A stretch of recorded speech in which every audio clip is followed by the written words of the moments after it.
Have you ever stopped to wonder why you prefer one brand of coffee over another? Or why a certain song, one you never even liked, gets stuck in your head for days? We like to think of ourselves as independent thinkers. We believe our choices are our own, born from logic and personal preference. We are the captains of our own ships, steering through the waters of life with a firm hand on the wheel. But what if that is not the entire story? What if there are invisible currents and subtle winds that guide our journey, often without us ever noticing their presence? These are the unseen forces of influence, the quiet puppeteers that shape our thoughts, our desires, and our actions in ways we rarely perceive. These influences are not commands shouted from a megaphone. They are not laws enforced by punishment. Instead, they are much quieter, much more subtle. They are the background music of our lives. Think of the layout of a grocery store. The essential items like milk and bread are often placed at the very back. This is not an accident.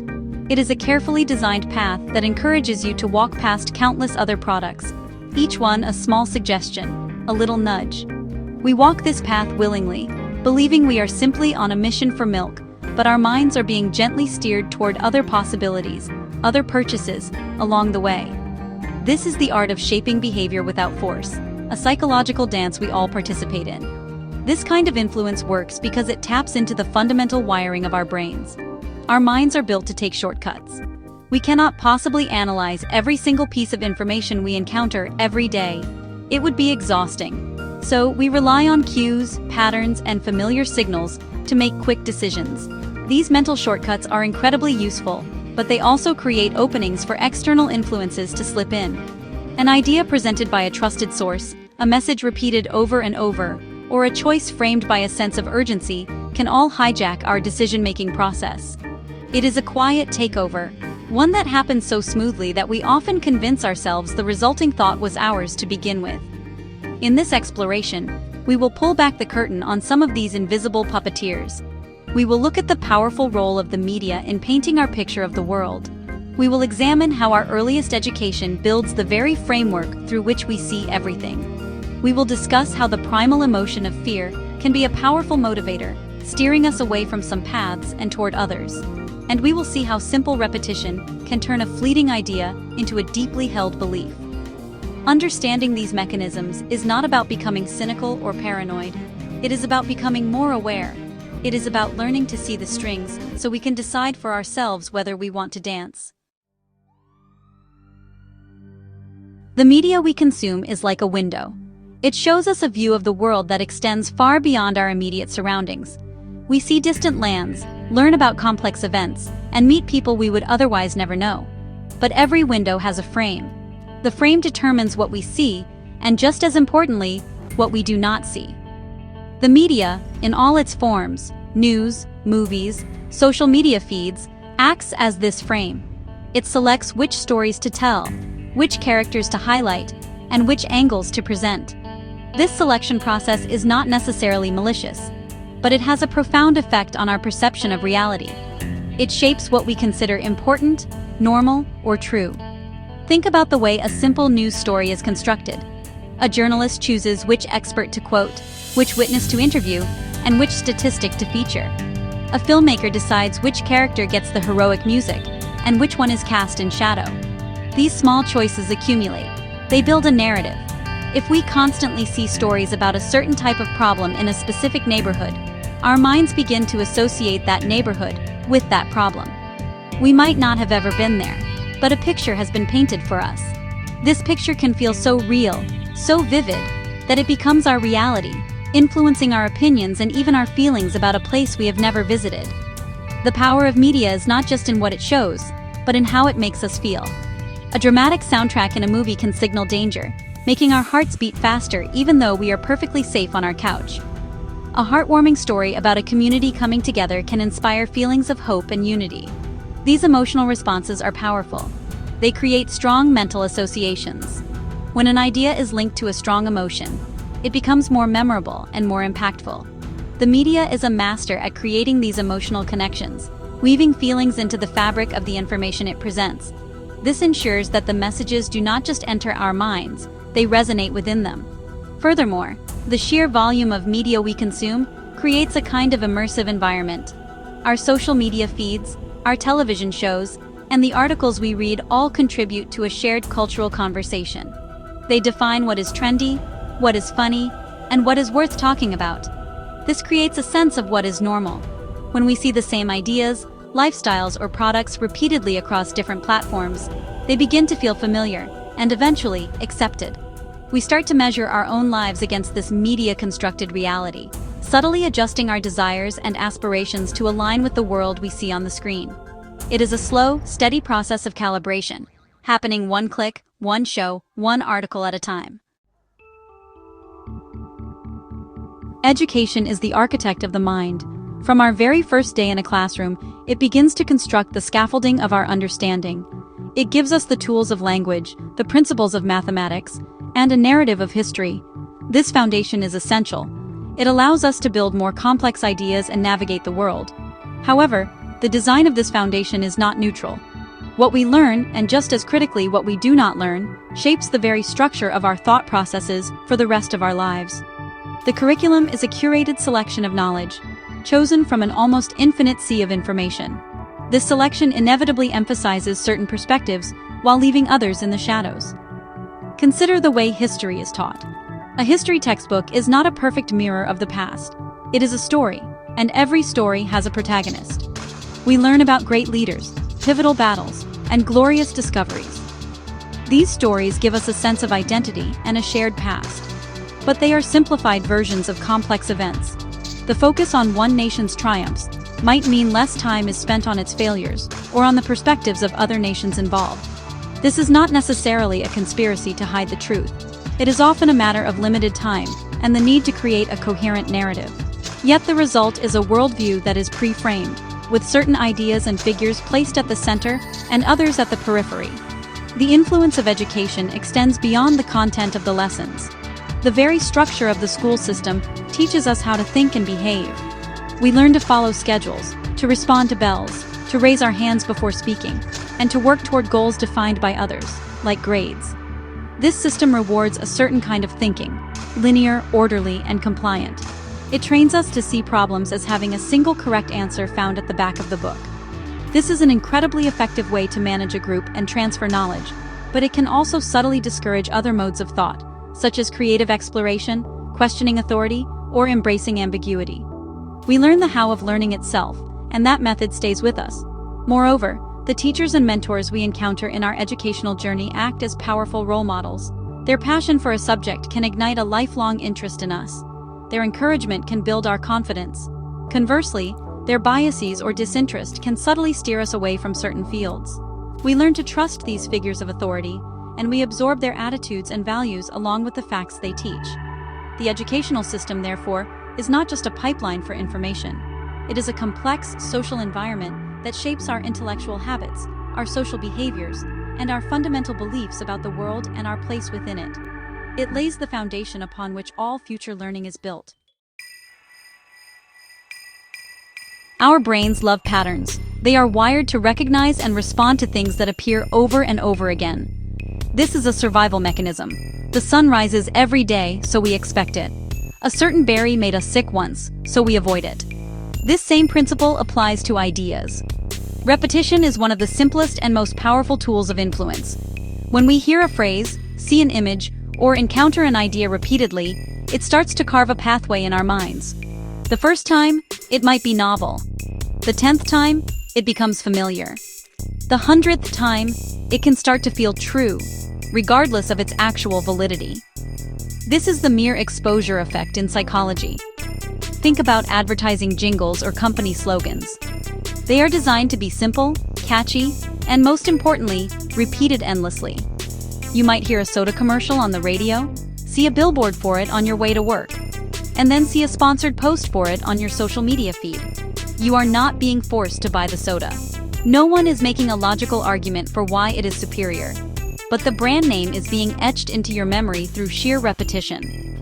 When you are standing in front of a dozen choices at the store, your brain is more likely to gravitate toward the one that feels familiar. The repeated exposure has created a sense of comfort and recognition, a mental shortcut that guides your hand. This process works because familiarity can be mistaken for truth. Psychologists call this the illusory truth effect. When our brains have to work hard to process a new, complex idea, we are more likely to be skeptical of it. But when an idea is easy to process, because we have heard it many times before, it feels fluent and right. This fluency can be a deceptive signal. We subconsciously interpret the ease of processing as a sign of the statement's credibility. A simple lie, repeated often enough by various sources, can begin to feel more plausible than a complex truth that we are hearing for the first time. The repetition does the work, not the logic. The power of repetition is not limited to short phrases or brand names. It can shape our broader beliefs about the world. When news channels, social media, and conversations with friends all repeat the same narrative about an event or a group of people, that narrative becomes solidified.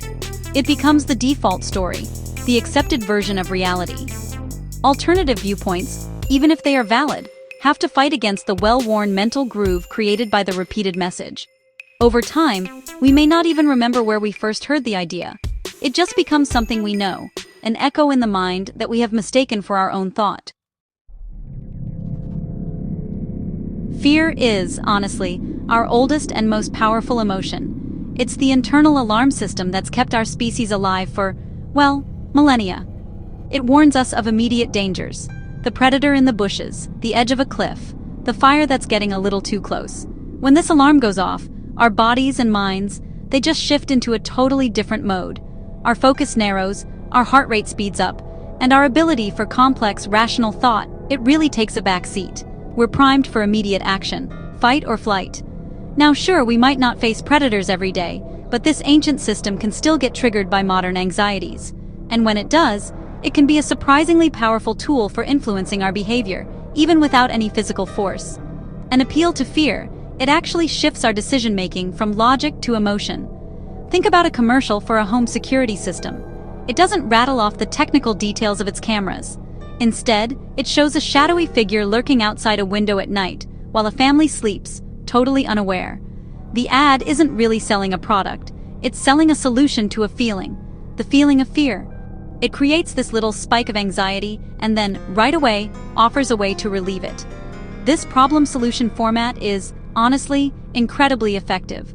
Our urge to get rid of that unpleasant feeling of fear can end up being a stronger motivator than a careful, logical analysis of whether we even need the product. This same mechanism can shape our beliefs on a much larger scale. When we're made to feel afraid, our tolerance for uncertainty just plummets. We crave safety, security, and simple answers.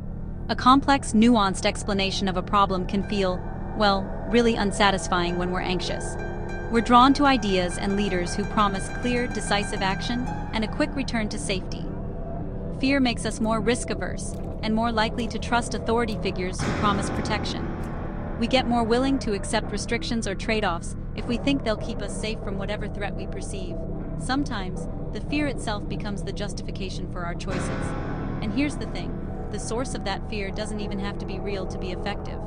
Our brains aren't all that great at telling the difference between a genuine threat and a vividly imagined one. Stories, images, and warnings about potential dangers, like an economic collapse, a new disease, or social unrest, can trigger the same physiological fear response as an actual immediate threat. When we're constantly exposed to messages that highlight potential dangers and worst-case scenarios, it can create this sort of low-grade, chronic state of anxiety. That background noise of fear can, without us even noticing, subtly influence our daily choices, making us more cautious, more suspicious, and, honestly, more receptive to messages that promise security and control over an unpredictable world. Humans are social creatures. From our earliest days, our survival depended on being part of a group. Being cast out from the tribe was a death sentence. This deep-seated need to belong has left a powerful legacy in our modern psychology.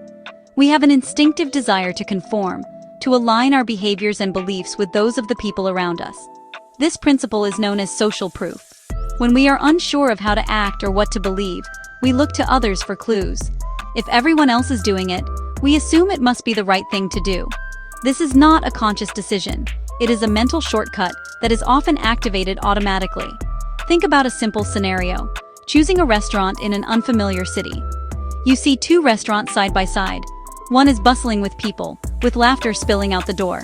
The other is completely empty. Which one do you choose? Most people would instinctively gravitate toward the busy one. We do not stop to analyze the menu or read reviews. We use the crowd as a signal of quality. Our brain quickly calculates, if all these people chose this place, it must be good. This is social proof in action. The behavior of the group provides a powerful, albeit not always accurate, piece of information that guides our own choice. This desire to fit in extends beyond simple choices like restaurants. It shapes our tastes, our opinions, and even our morals. When a particular fashion style becomes popular, we see it everywhere. The sheer number of people adopting the trend acts as social proof. It signals that this is the correct way to dress right now. We might feel a subtle pressure to conform, not because anyone is forcing us, but because we do not want to feel left out or different. The same is true for ideas. When an opinion is widely shared within our social circle, our friends, family, or online communities, it becomes the default, the accepted truth. Challenging it requires effort and risks social friction.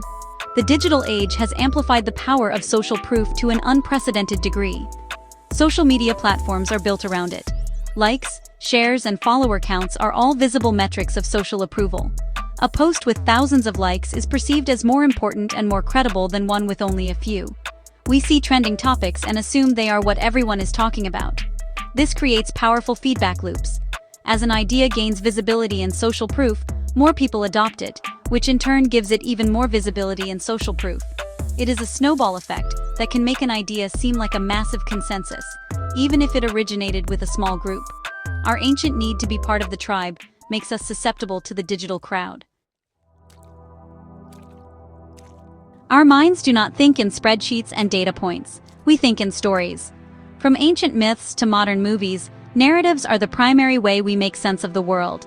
A good story provides structure, assigns meaning to random events, and creates an emotional connection. It gives us characters to root for, conflicts to resolve, and a clear beginning, middle, and end. This narrative structure is not just for entertainment. It is fundamental to how we build our own sense of self. We are all the main characters in our own life story, and the narrative we construct about who we are determines many of our choices and beliefs. The influence comes in when external sources provide us with ready-made narratives to adopt. Brands, for example, are masters of this. A company selling athletic shoes is not just selling footwear. It is selling a story about perseverance, achievement, and greatness. When you buy their shoes, you are not just buying a product. You are buying a small piece of that narrative. You are adopting a role in the story they have created, the role of the athlete, the go-getter, the winner. This story becomes part of your identity. It shapes how you see yourself and how you want others to see you, influencing you to act in a way that is consistent with that character. These narratives also shape how we interpret our own experiences. Imagine two people who lose their jobs. One person adopts a victim narrative. Bad things always happen to me. The world is unfair. This story can lead to feelings of helplessness and inaction. The second person adopts a hero's journey narrative. This is a major setback, but it is an opportunity for me to discover my true passion and come back stronger. This story fosters resilience and proactive behavior. The external event is the same, but the narrative framework used to interpret it changes everything. The stories we are exposed to, through culture, media, and education, provide the templates for the stories we tell ourselves. These personal narratives are powerful because they are self-reinforcing. Once we have adopted a story about ourselves, I am an adventurous person, I am not good at math, I am a loyal friend. We subconsciously look for evidence that confirms it. We are more likely to take risks if we see ourselves as adventurous. We are more likely to avoid numerical problems if we believe we are bad at math. This is called confirmation bias. We act in ways that are consistent with our story, and these actions then become further proof that the story is true. In this way, a narrative that may have been subtly suggested to us from an external source becomes a deeply integrated part of our identity, a script that we follow without even realizing it. Imagine a frog in a pot of water. If you drop it into boiling water, it will immediately jump out. But if you place it in a pot of cool water and then slowly, gradually heat it, the frog will not perceive the danger. It will adjust to the slight changes in temperature until it is too late. This classic, though scientifically debatable parable is a powerful metaphor for a key principle of psychological influence: gradual change. Abrupt, dramatic shifts trigger our alarm bells. They are noticeable and often met with resistance. but slow, incremental changes can fly under the radar of our conscious attention. We adapt to them without realizing that our baseline, our normal, is being shifted. This principle is often at play in our consumption habits. The size of a candy bar might shrink by a few grams, or the price of your daily coffee might increase by a few cents. These changes are so small that you are unlikely to notice them on any given day. You adapt.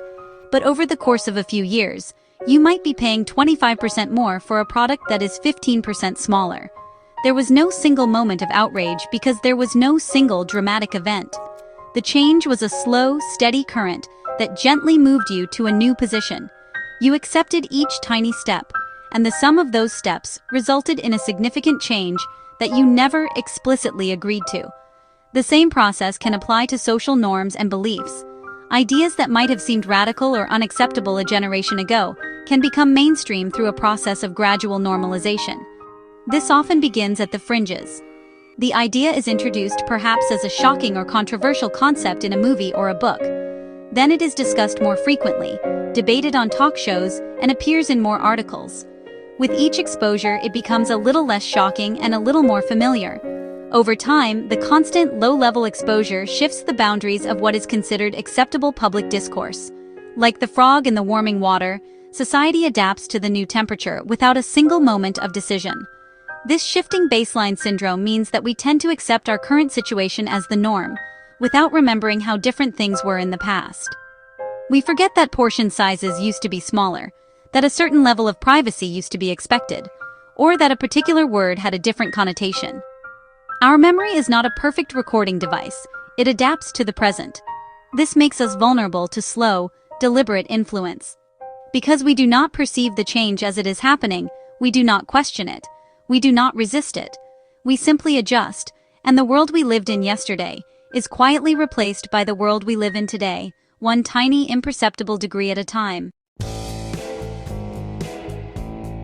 We have journeyed through the quiet corridors of the mind, observing the unseen forces that shape our thoughts and actions. We have seen how the media frames our reality, how education builds our intellectual architecture, how repetition creates echoes of truth, and how fear can short-circuit our logic.